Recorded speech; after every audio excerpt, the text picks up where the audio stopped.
ये तो इन्फेक्शन हो गया है।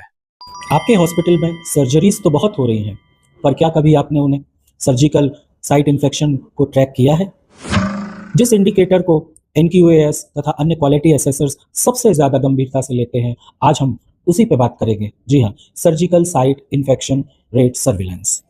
नमस्ते दोस्तों, मैं doctor A P. Jain, MBBS, MD pathology और इंटरनल असेसर एनक्यूएएस। आज वो आपको सारी बातें बतलाऊंगा जो सर्जिकल साइट इन्फेक्शन के लिए आपको जाननी ज़रूरी है, जो आपको एनक्यूएएस और कायाकल्प तथा एनएबीएल इत्यादि में बहुत हेल्पफुल होने वाली है। सिंपल शब्दों में सर्जिकल साइट इन्फेक्शन वो है जब कोई ऑपरेशन या सर्जरी होती है तो उस लोकल स्थान पर यदि व्यक्ति को कुछ इन्फेक्शन होता है तो उसे हम सर्जिकल साइट इन्फेक्शन कहते हैं। इसको हम 3 ब्रॉड कैटेगरीज में बांट सकते हैं। एक तो सुपरफिशियल इंसिशनल एसएसआई, दूसरा डीप इंसिशनल एसएसआई और तीसरा ऑर्गन एंड स्पेस एसएसआई। तो सबसे पहले हम देखते हैं सुपरफिशियल इंसिशनल एसएसआई। इसमें सुपरफिशियल इंसिजन वाली साइट पर, उसकी स्किन पर अथवा सबक्यूटेनियस टिश्यू में ऑपरेशन के 30 दिनों के भीतर भीतर यदि इन्फेक्शन होता है तो हम उसे सुपरफिशियल एसएसआई बोलते हैं। इसमें इन्फेक्शन में या तो वहाँ पर प्यूरुलेंट डिस्चार्ज होना चाहिए या फिर वहाँ पर हमने जो वहाँ से जो भी डिस्चार्ज हो रहा है उसको यदि हम ब्लड उसका कल्चर करवाते हैं तो उसमें कोई माइक्रो ऑर्गेनिज्म आइसोलेट होना चाहिए, या फिर वहाँ पर पेन टेंडरनेस हो या रेडनेस हो या लोकलाइज स्वेलिंग हो, और या फिर डेलिबरेटली सर्जन ने वो इंसिजन ओपन किया हो तो भी वो एसएसआई में आएगा, अनलेस एंड अनटिल वो वहाँ का जो कल्चर है वो नेगेटिव आए। और इन सब के अलावा सबसे महत्वपूर्ण, यदि जो राउंड लेने वाला सर्जन है या ऑपरेटिंग सर्जन है या जो अटेंडिंग फिजिशियन है उसको भी यदि लगता है कि ये एसएसआई है तो फिर उसे हमें एसएसआई घोषित करना होता है। दूसरी कैटेगरी होती है डीप इंसिशनल एसएसआई की। इसमें जैसा कि नाम से ही अवगत है कि डीप इंसिशन वाला ऑपरेशन होता है, तो इसमें यदि इम्प्लांट कोई बॉडी के अंदर नहीं छोड़ा गया ऑपरेशन के दौरान तो 30 दिनों के अंदर, ऑपरेशन के 30 दिनों के अंदर ऐसी स्थिति में यदि इन्फेक्शन होता है तो वो एसएसआई कहलाएगा। और यदि अंदर बॉडी में कोई ऑपरेशन के दौरान इम्प्लांट रखा गया है, इम्प्लांट उसमें डाला गया है, तो फिर 1 साल के अंदर भी यदि वहाँ पर कोई इन्फेक्शन होता है आपके जो डीप टिश्यूज़ में, जैसे कि मसल या फेशिया में, तो उसे भी हम एसएसआई बोलते हैं, डीप इंसिशनल एसएसआई।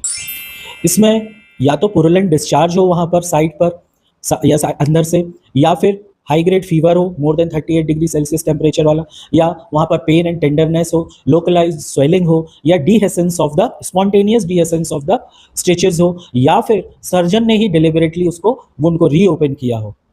या फिर उस साइट पर डीपर टिश्यूज में हमको ऐसा कोई एविडेंस मिले कि अंदर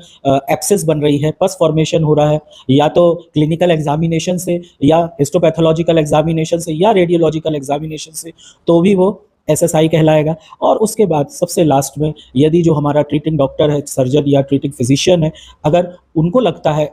किसी भी कारणों से कि ये एसएसआई हो रहा है तो हम उसको एसएसआई घोषित करते हैं। And the third category of SSI is organ or space SSI. In this, if the operation has been done and no implant has been put in the body, then after the operation, within 30 days, if the infection is occurring, then it is taken as SSI. Or if during the operation, some implant has been put inside the body, then after the operation, during the 1 year also, if there is infection in that organ, related to that site or the cavity related to that site, then it is called SSI. In this, the infection involves the anatomical structure of that place, like organ or the space, that is cavity, other than the incision which was opened or manipulated during the surgery. और इसके अलावा इनमें से कुछ एक होना चाहिए, जैसे कि हमने जो वहाँ पर ड्रेन डाली है उसमें से पुरुलेंट डिस्चार्ज हो, या वहाँ से जो भी डिस्चार्ज हो, पुरुलेंट भले ही ना हो लेकिन यदि हमने उसको कल्चर के लिए भेजा है तो उसमें कोई ऑर्गेनिज्म आइसोलेट हो, या फिर किसी एब्सेस का हमको एविडेंस मिलता है, या तो सर्जन कभी रीओपन करता उसमें, या फिर क्लिनिकली पैल्पेट, इंस्पेक्ट एक्सेट्रा करने पर तो उसमें, या फिर हिस्टोपैथोलॉजिकल एविडेंस या फिर रेडियोलॉजिकल एविडेंस मिलता है कि वहाँ पर कोई एब्सेस फॉर्मेशन एक्सेट्रा हो रही है, तो उसे भी हम एसएसआई कहते हैं। तो आइए अब देखते हैं कि इसमें हम रिकॉर्ड क्या क्या करते हैं एसएसआई में। सबसे पहले हम ये रिकॉर्ड करते हैं कि उसकी सीवियरिटी कितनी है, उसका एक्सटेंट ऑफ इन्फेक्शन, इन्वॉल्वमेंट कितना है, टाइप ऑफ सर्जरी कौन सी हुई थी, time period after the surgery and the infection, मतलब सर्जरी और इन्फेक्शन के बीच में टाइम पीरियड कितना है, और लास्टली हम नोट करते हैं जो कल्चर रिपोर्ट, वहाँ से इन्फेक्शन साइट से जो हमने कल्चर के लिए डिस्चार्ज भेजा था, स्वैब एक्सेट्रा, उसमें कौन सा ऑर्गेनिज्म आ रहा है या रिपोर्ट क्या है। अब सर्जिकल साइट इन्फेक्शन को प्रभावित कौन कौन से फैक्टर्स करते हैं, तो इसमें सबसे इंपॉर्टेंट तो होता है कि जो वूंड है, ओरिजिनल वूंड जिसके लिए ऑपरेट किया गया वो खुद ही कंटेमिनेटेड था या क्लीन वूंड था। उसके बाद सर्जरी की टेक्निक्स भी बहुत अधिक प्रभावित करती है। उसके बाद ऑपरेशन में लगने वाला कितना समय लगा उसमें वो भी प्रभावित करता है। फिर पेशेंट की जो अंडरलाइंग स्टेट है, क्या उसे डायबिटीज या हाइपरटेंशन इस प्रकार की कोई बीमारी या अन्य कोई ऐसी कोई फिजिकल कंडीशन है, या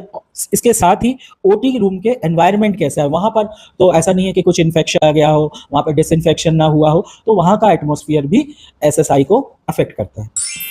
अब एसएसआई को हम मॉनिटर कैसे करते हैं, तो हमें अच्छे से इंस्पेक्शन करना है और क्लिनिकल एग्जामिनेशन करना, जो हमारी सुचर लाइंस होती हैं जहाँ पर स्टिचेस वगैरह लगे रहते हैं उसको अच्छे से एग्जामिन करना है हमको, और उसमें यदि कोई डिस्चार्ज है या पेन टेंडरनेस है, स्वेलिंग, रेडनेस इत्यादि है, तो पेशेंट की केस हिस्ट्री रिकॉर्ड में हमें उसे मेंशन करना है।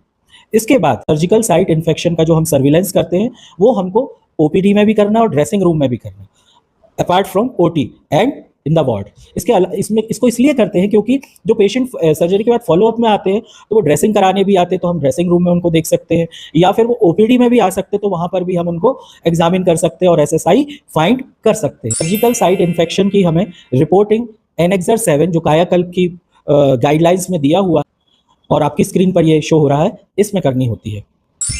तो दोस्तों, यदि हम एक्टिवली इंप्लीमेंट करते हैं सर्जिकल साइट इन्फेक्शन के सर्विलेंस कार्यक्रम को अपनी हेल्थ केयर फैसिलिटी में, तो एक स्टडी बतलाती है कि 35% से लेकर 50% तक जो इन्फेक्शन का रेट है वो कम हो जाता है। और इसका बहुत बड़ा फायदा ये है कि हमारे हॉस्पिटल की ओवरऑल मॉर्टेलिटी रेट भी कम होगी और जो पेशेंट्स का हॉस्पिटल स्टे टाइम है वो भी कम होगा। तो निश्चित रूप से ये ना केवल